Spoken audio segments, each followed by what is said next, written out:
Welcome to another episode of Game Boy Roulette, where we take a look at randomly chosen games from the Game Boy library. Bubble Bobble, everybody get ready for dragons. It's frankly a little amazing how often Bubble Bobble has come up on Game Boy Roulette. It's because anytime you want to talk about things like arcade-style fun, famous arcade ports, or game developer Taito in general, Bubble Bobble is the perfect go-to.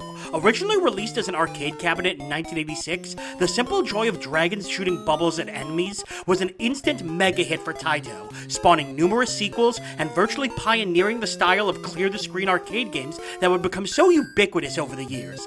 And while the sequels played around with mechanics to various levels of success, especially my beloved Parasol Stars, the simplicity of the original is what made it so much fun.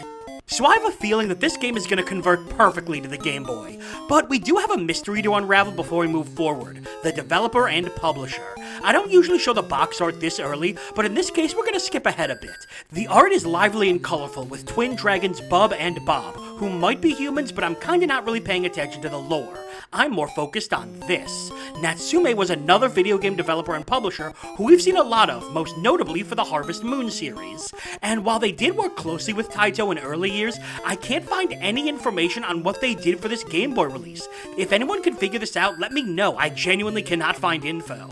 And since we already looked at the box art, here's another bit of trivia about Bubble Bobble. The lead designer of the game, Fukio Mitsuji, said he developed the game to appeal to women, making it both colorful and multiplayer so couples visiting arcades could enjoy it. Wait, are Bub and Bob girls? What's the lore there? And furthermore, why does Bubble Bobble have lore? Another big arcade release hits the Game Boy. Let's get popping with Bubble Bobble. Taito. No Natsume? Why are they on the box art? Bubble Bobble. And another title screen with no music. Why? Bubble Bobble has great music. This annoys me every time. Oh, whatever, let's do this. Let's Bub and or Bob. Round one. I think Bubble Bobble has like 200 levels. It's a long game, so I'm glad there's a password system. Hurry up, get the moon water so you can help your brother. Who are these three? Oh god, why does Bubble Bobble have lore? And there's the music. Oh, a scrolling screen. So Bubble Bobble, I don't think it was the first, but it was one of the earliest to do these kind of arcade-style games where you have to clear the screen. Yeah, it's Bubble Bobble. I am noticing some flickering, but I seem to recall that's on every version of Bubble Bobble. Oh, stop it! I'm noticing the jumping's a little weird. Okay, so your jump has, like, momentum, so if I turn around in midair, I keep going the same direction for another second or so. Okay, so I have to keep that in mind. I don't know if that was in the original either. It's exactly what I was hoping it would be. I always forget, you have to hit them from the bottom, or the top, or the sides, or... Look, I haven't played much Bubble Bobble, okay? Oh god. Careful, careful, careful, darn it. If this is like other Bubble Bobble games, I should come over through the top. Oh! Oh no, it's just infinitely scrolling. Oh, even better.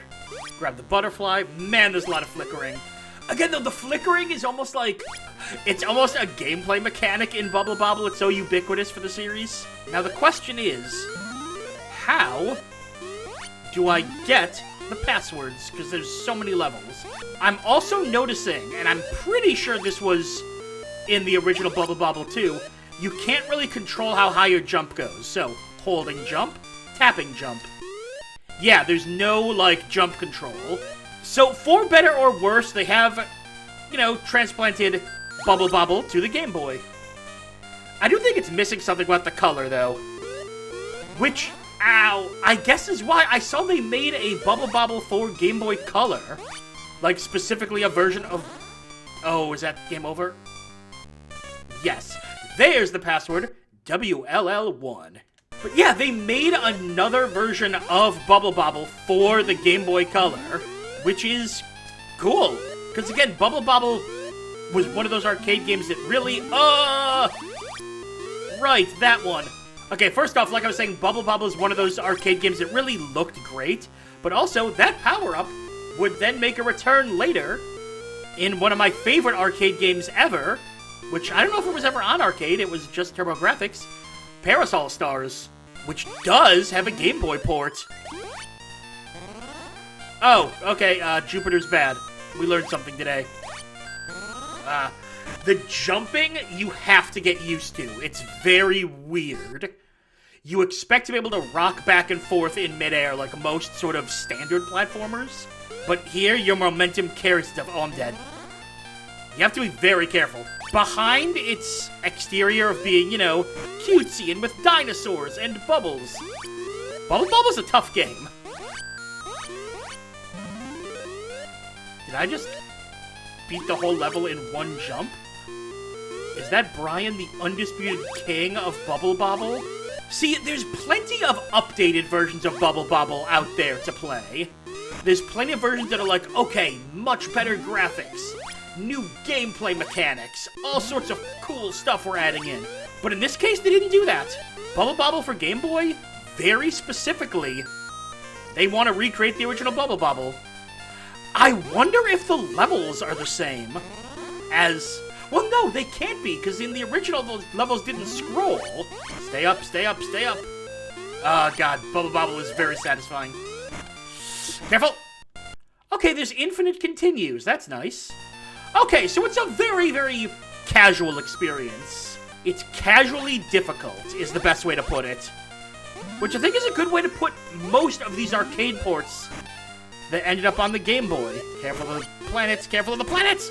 They're giving you a challenge, but not one that's insurmountable because they realize, hey, we don't need to, you know, scam quarters out of kids anymore. Was this game multiplayer on Game Boy? Hang on. It was not. This is one of the few Bubble Bobble games that focuses entirely on single player.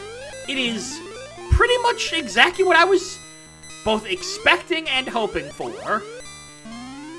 It is the simplicity of Bubble Bobble on the Game Boy. Maybe it doesn't do much with the formula. Pretty much the only major innovation we have is scrollable levels. But sometimes that's what you want. And sometimes you need to get the moon crystal to save your... Why does Bubble Bobble have lore? Well, that was pretty good, although I'm still wondering where Natsume fits into this. Every once in a while, the randomizer picks a game where I can tell it's going to be good from the moment I see it, and this was one of those cases. Bubble Bobble is such a simple idea that it would be very difficult to screw up. Not that we haven't seen simple ideas screwed up before, but not when the original developer was behind it. All they needed to do was make sure the game played well and kept the same Bubble Bobble vibe and it would work, and that's precisely what they did. They even updated it a bit with scrollable levels, which gave the game a bit more of a platforming feel than the NES game did. I really don't have many complaints about the game at its core. It was Bubble Bobble through and through, and that's a good thing. I do have one issue with the game, and this is definitely subjective and not a big deal, but I really wish it was in color. Obviously the Game Boy didn't do color, and most games could get by without it, but Bubble Bobble is a game series that I really think takes a slight hit when it's reduced to black and white. It makes me miss the pastel color palette of the original. I suppose that's why there was an entirely separate release on the Game Boy Color, to give it the kind of look we're used to. But again, I can't knock the game too much for it. It's a personal gripe, and it's not like they could just add color to the Game Boy if they felt like it. So really, while this isn't some incredible must-see game, it's a really solid conversion of an arcade and NES game done right on the Game Boy. So while we don't have an answer to what Natsume did to this game, we do know that it's still worth checking out. And just to reiterate one little question, why does Bubble Bobble have lore? And that's all for another episode of Game Boy Roulette. Make sure to like the video, comment, and subscribe to follow the series as we continue to dig through the Game Boy vault. I'm BrianJ, and I'll see you next time.